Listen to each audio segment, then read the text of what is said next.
Hola, buen día. Soy Ernesto Chávez, psicoterapeuta existencial. Gracias por acompañarme en este segmento que es el valor de la metáfora.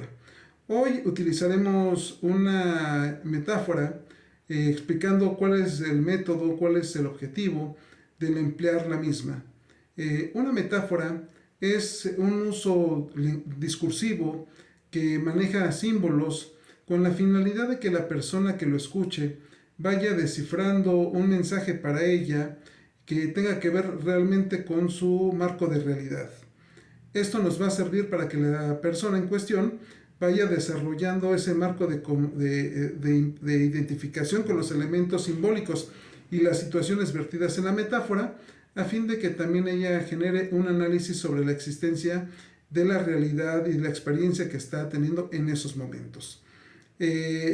Como decía, nos sirve para ilustrar, para que la persona incentive el darse cuenta de varios aspectos y varias implicaciones de su vida cotidiana, que por cotidiano y normalizado que esté, pues no se da cuenta de que no es sano o que hay algo que modificar o incluso a valorar lo positivo que ha perdido de vista, que por el hecho de que es cotidiano, pues ya no lo toma en cuenta.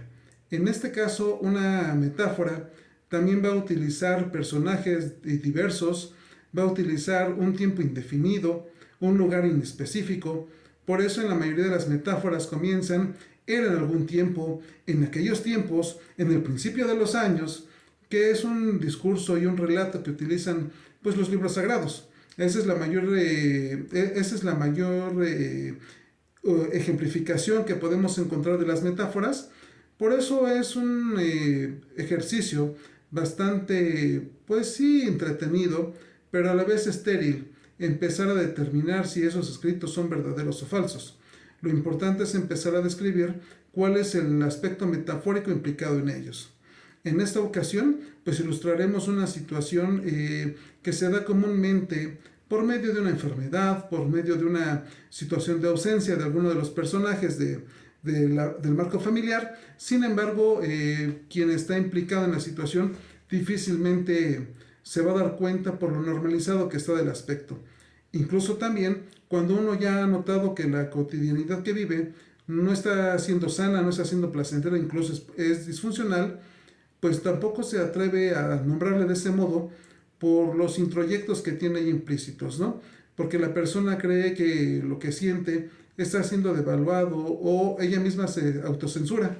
Y ese punto es bastante importante cuando hay aspectos de mucho cansancio, de coraje sobre las situaciones, sobre las personas implicadas, donde pueden tener cierto tipo de abuso también, donde es la persona en cierto punto copartícipa sin saberlo. ¿Sí? Más o menos el relato empieza así. ¿Sí? Érase una vez, en aquellos tiempos, en un reino muy lejano, donde había la reina Caramelo y el rey Nariz de Cacahuate. Ahí estamos utilizando dos personajes que no necesariamente existen y cada uno los va a ver implicados conforme tiene, ¿no? Hubo una ocasión en donde se acercaba la visita de los reyes del reino vecino y la reina cayó ese día enferma por una gripe bastante intensa. En ese entendido, la reina Caramelo tenía una hija, la cual se llamaba Petra. Petra, en esos momentos, al ver a su mamá enferma, le preguntó: mamá, ¿de qué manera puedo ayudarte? Entonces la princesa Caramelo, presurosa a la petición de la hija, le dijo que le podía ayudar con los quehaceres propios que ella necesitaba desarrollar para el próximo evento que iban a tener, que era la visita de los reyes del pueblo vecino. Entonces, en esta tarea, Petra empezó a organizar todo ese banquete y lo hizo de una manera pues bastante adecuada, bastante bien. Tan es así que va corriendo el evento, el banquete dedicado a los reyes vecinos, ¿sí? Y se llevó una felicitación. Por dos cosas. Una, por el apoyo que le daba a su mamá, pero por otro también por lo bien que le había quedado el banquete. En ese entendido, pues como le habían salido muy bien las cosas, entonces al banquete siguiente, ella se propuso como organizadora del evento. Y pues los reyes, en función de que vieron que era adecuado el desempeño de ella organizando los eventos, entonces también dijeron y aceptaron esa propuesta. Adelante, tú nada más nos dices qué necesitas. De tal modo que Petra empezó a hacerse una experta en la organización de ese tipo de eventos. Y así pasaron los meses, los años, y ella era ya la encargada de organizar dichos eventos. Llegó un momento en que ella se sentía sumamente cansada. Solo que ella, en función de que le quedaban bien los eventos, pues no tuvo el corazón, no tuvo ese arrojo de decirles a sus padres que estaba cansada. De tal modo que lo que hizo fue ir al herrero del reino y le solicitó lo siguiente: una armadura lo suficientemente rígida para ayudarla en sus tareas y en el peso de los que necesitaba cargar y mover, pero también lo suficientemente liviana para que ella se pudiera mover con destreza. Entonces el herrero, atendiendo a la solicitud, le hizo una armadura sumamente rígida, sumamente fuerte, para que soportara ese vaivén de los quehaceres, pero también lo sumamente dúctil para que se pudiera mover con libertad. Así pasaron los meses y Petra fue la organizadora de los siguientes eventos, hasta que llegó un momento en que se dio cuenta que la armadura estaba encarnándose, de tal modo que le solicitó al mismo herrero que se la retirara con sumo cuidado para evitar herirla. Entonces, al momento de que se va quitando esa armadura, se da cuenta de varias cosas. Una, que estaba sumamente cansada, y dos, que ya la misma armadura le había generado distintas laceraciones. Por eso era importante acudir con el médico para curar las heridas, pero también para evaluar las secuelas que la misma armadura le había dejado y la posición que también ella empezaba a contrastar.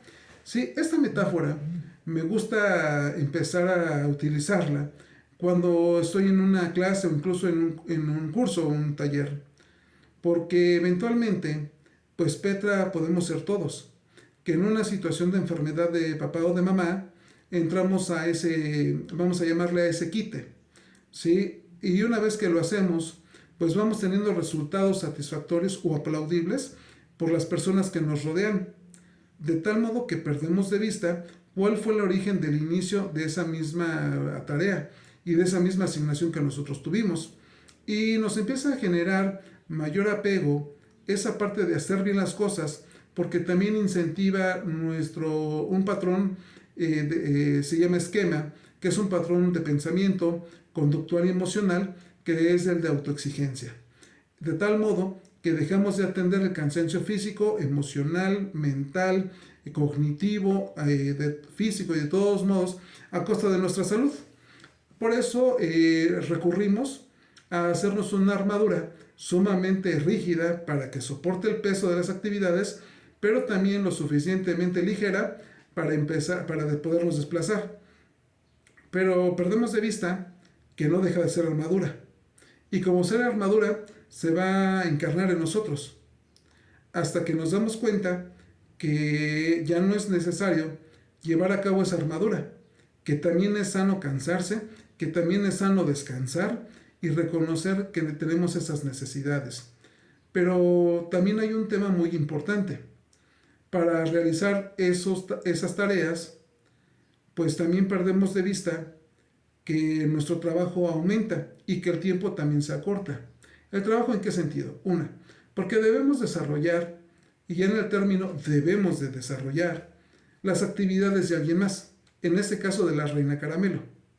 Pero como Petra, en un primer momento ayudó ante la enfermedad de mamá, pero posteriormente este afán de este reconocimiento, esta autoexigencia que había en ella, pues le hace no renunciar, incluso a incentivar más estas actividades.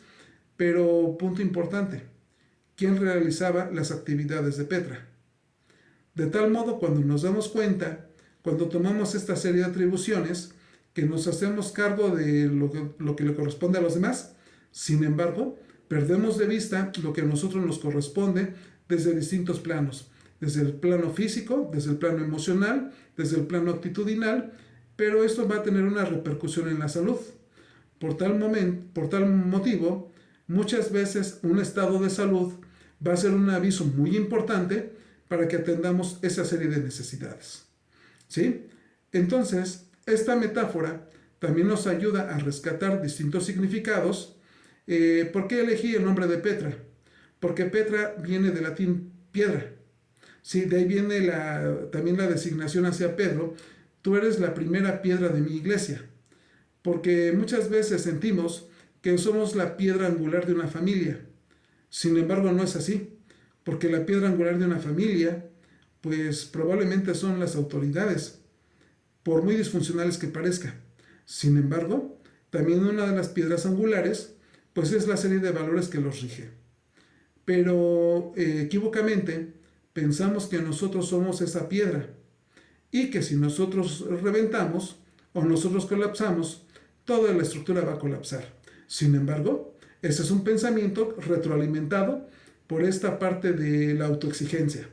Entonces es importante ver qué de nosotros se activa en cada una de esas decisiones e implicaciones.